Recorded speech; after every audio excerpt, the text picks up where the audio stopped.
How's it going, guys? I'm Mike Dwyer from the Bunker Recordings and BetterMixes.com, and today I'm going to show you one of the simplest, easiest ways to add a ton of excitement and interest to your mixes.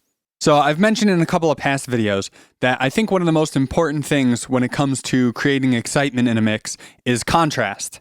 And there's a million different ways to create contrast in a mix. But like I said, the one we're talking about today is one of the easiest ones to do, and it can make a really big impact. So what is it? It's automating your master fader. So real quick, let's check out an example, and then we can talk more about it.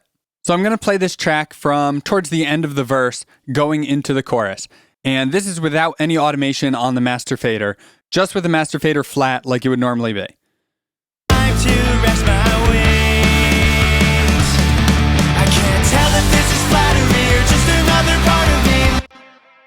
So that chorus came in and it really wasn't all that exciting.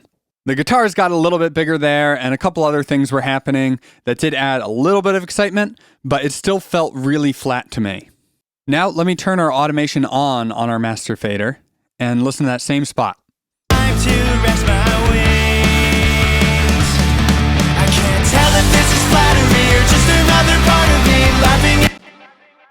Now that has a lot of excitement. When that chorus hits, it really hits. Let's listen to that same spot one more time. I'm just going to do a real quick back and forth of first with the automation and then without. Time to rest my wings. I can't tell if this is flattery or just another part of me. Time to rest my wings. I can't tell if this is flattery or just another part of me laughing. So hopefully you noticed there how much of a difference that automation makes. Because again, this is like a really big rock song and I really want that chorus to just punch people in the face. And this automation really helps us to do that. It takes the entrance of the chorus from meh to really big and bold and impactful. So let's talk a little bit more about the specifics of what we're doing here.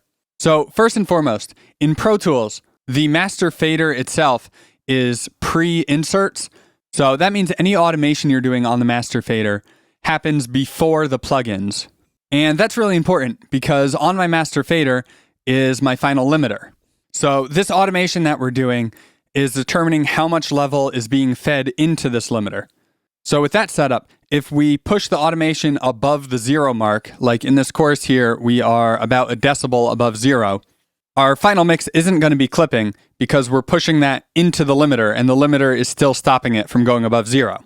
And then on top of that, in the quieter sections where we're pulling the volume down before the limiter, it's still allowing the final volume of the track to be hitting up at 0 or negative 0.1 or negative 1 or whatever you have the output of your limiter set to. So it allows those quieter sections to remain more dynamic than if you did this automation post limiter. And you can also apply the same concept to your mix bus compression. In this case, I don't have it set up that way.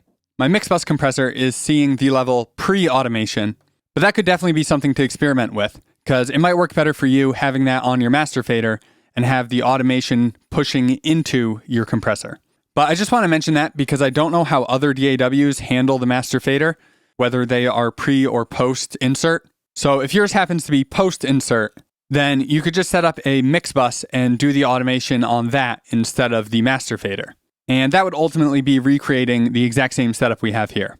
So let's take a closer look at what we're actually doing with the automation. So for a lot of the automation I do in my mixes, I use my fader port from PreSonus, which is an actual physical fader that can control the faders in Pro Tools. And I write that in all by hand, just like pushing and pulling by feel. But when it comes to the master fader automation, I really like to do it just with my mouse because I can be a lot more precise about it. But basically, I'll go through and listen to the song, and as each new section of the song comes in, I just think to myself, does this section need to be bigger or smaller as compared to the section before it? Or is it perfect just the way it is? Because, sometimes just with the arrangement of the song or whatever, if you've got like 4 new instruments coming in at the chorus, you might not have to pump the volume there, or at least not as much, because the arrangement of the song is already doing it for you. So obviously there's no hard set rules for this. You just have to feel it out and see what feels good to you. But anyway, like I said, I'll just go through the song. And for instance, we have this intro of the song, which is like just a guitar part. And then intro 2 is where the whole band kicks in. Let's just check out that transition real quick without our automation.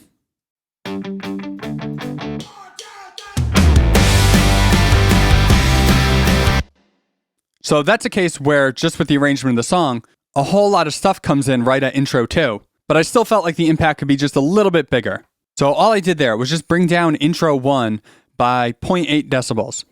And there's nothing magic about that number. It just so happens that when you work in Pro Tools and you have your track size set to medium, which is where I typically work, the default step for changing volume automation is 0.8. So that's how I ended up there. But I do think that's about a good amount. You know, somewhere around a decibel is a good starting place. You might have to go more. You might have to push it a couple. And sometimes maybe half a decibel will be enough. But like I said, about a decibel is a good starting point. It makes a nice impact without being like super obnoxious. So I'd recommend just starting around there. But let's just take a listen to this transition one more time with our automation.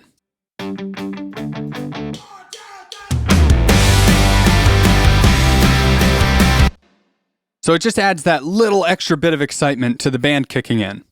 And then you can see in this particular song, I just stayed at 0 for the whole first chorus. And then we dropped down a good bit, about 1.5 decibels for the verse. And here, this is another good example right here, because it doesn't even have to be full sections of the song. In this verse, there were just these 2 bars here where the guitars really kick in, and it just didn't feel right staying at the same volume. Let me show you what I mean. So this is before, and then we'll turn it on. I thought they'd never shine on me. This time I'll come. I thought they'd never shine on me. This time I'll come clean. And one more time without it. I thought they'd never shine on me. This time I'll come clean. So again, much like the other examples, it's like okay without the automation, but it's going from these like tight palm muted guitar parts to big open chords, and I really want to feel that.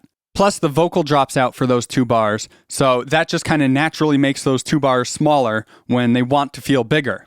So by just boosting those up about 1.5 decibels, it just helps to make those pop a little bit and give a little bit more flow to the song and make this verse feel a little bit less static. And here's that first transition we listened to in this video. And here we go from negative 1.6 up to 0.8. So there we're making a 2.5 decibel jump, which is pretty drastic for a master fader move. But don't be afraid to push it. If it sounds cool, then it is. You know, if you try the 1 decibel move that I suggest you start with, and that makes an improvement, but it's still not feeling as exciting as you want, push it another decibel and see what happens. There are no rules. If you need to boost 6 decibels, do it. I don't think I've ever personally made a move that big on the master fader, but maybe the song you're working on needs it. So don't be afraid to do it. But like I said, just doing a handful of these moves throughout your mix can really make a big impact. I think it's maybe the fastest and easiest way to add a lot more life to your mixes. It can really help to accentuate the highs and the lows of the song and can really help to bring out the emotion. So if you've never done this before, give it a shot in your next mix. I really think it's going to make a big difference for you. And if you do try it and you do like it, be sure to leave a thumbs up on this video and subscribe to the channel for more tips like this in the future. Also, be sure to head on over to bettermixes.com to grab a free copy of my Ultimate EQ cheat sheet.